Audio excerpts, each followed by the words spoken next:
Xin chào tất cả các bạn, tôi tên là bạn Trang Mỹ Linh đến từ Việt Psychology và đây là số thứ 2 của Việt Psych Video. Chủ đề lần này mà chúng tôi muốn nói tới chính là cảm xúc.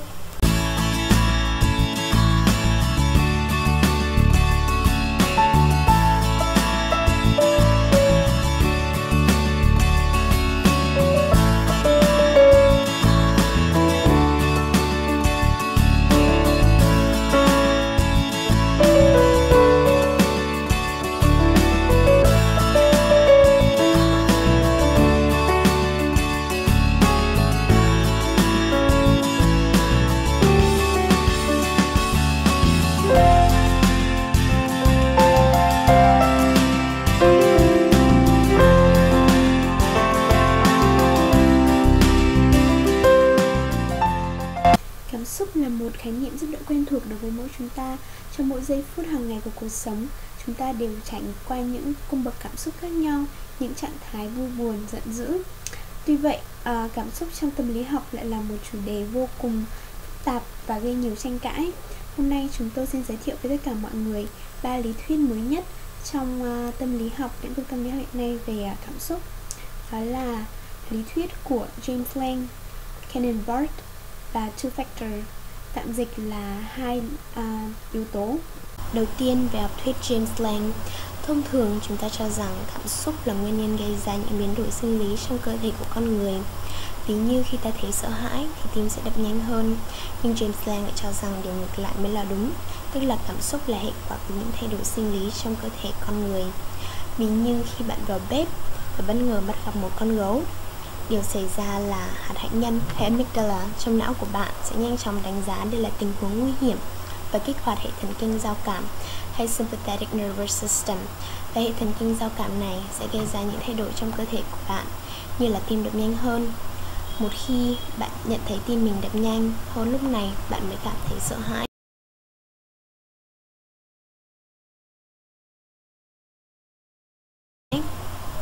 Còn học thuyết Barth lại cho rằng cảm xúc và những thay đổi sinh lý trong cơ thể xảy ra độc lập và không có quan hệ hệ quả như trong học thuyết của James Lang.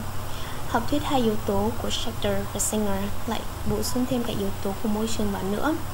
Ngắn gọn là, theo học thuyết này, con người phụ thuộc vào môi trường để giải thích những thay đổi sinh lý trong cơ thể và hình thành cảm xúc.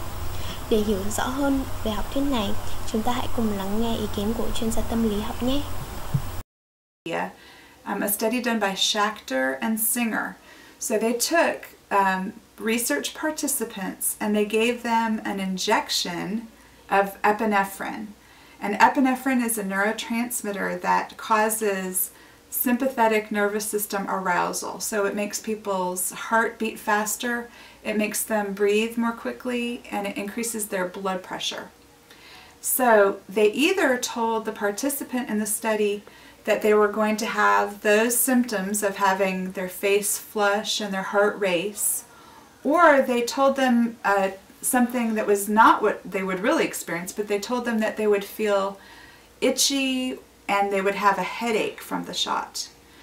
So then they had them sit in a waiting room, and in the waiting room was somebody working for the experimenter, and the person was acting either in a silly way or in an angry way. The people, when they were acting silly, they would make paper airplanes and throw the paper airplanes, or they would play with hula hoops in the waiting room, and they would just generally act in a goofy, silly, kind of giddy manner.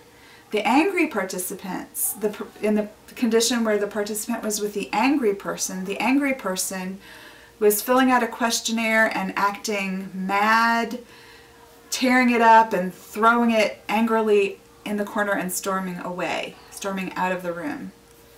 So the participants in the study that knew the shot was going to make their heart rate race faster, they reported no reaction when they were asked how they felt after sitting in the waiting room. They did not report any change in their emotion because they attributed their physiological arousal to the shot.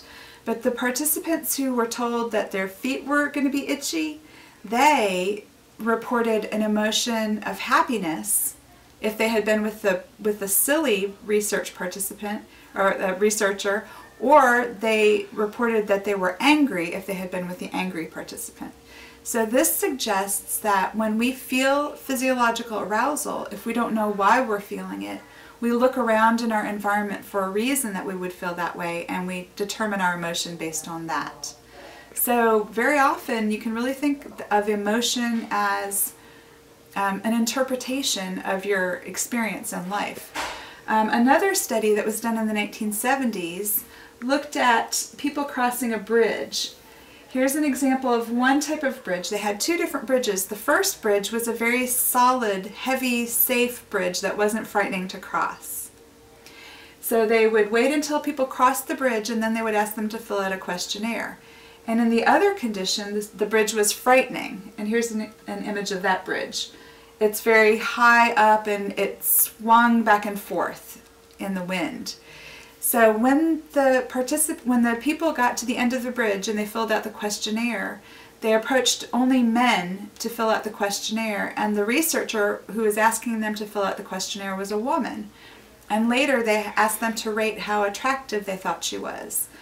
The men that had crossed the stable bridge reported that she was only somewhat attractive, but the men that had just crossed the scary bridge reported that she was very attractive, which suggests that they were misidentifying their fear as attraction to this woman.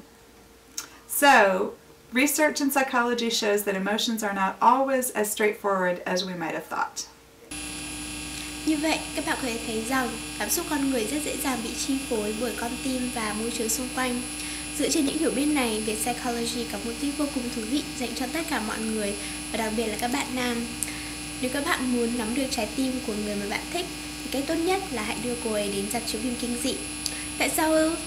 Vì những cử chỉ đáng yêu, quan tâm của bạn ở rạp chiếu phim sẽ khiến các cô gái hiểu nhầm rằng con tim đập loạn nhịp của mình là không phải vì những cảnh kinh dị đáng sợ chiếu trên màn hình, mà là bởi vì bạn.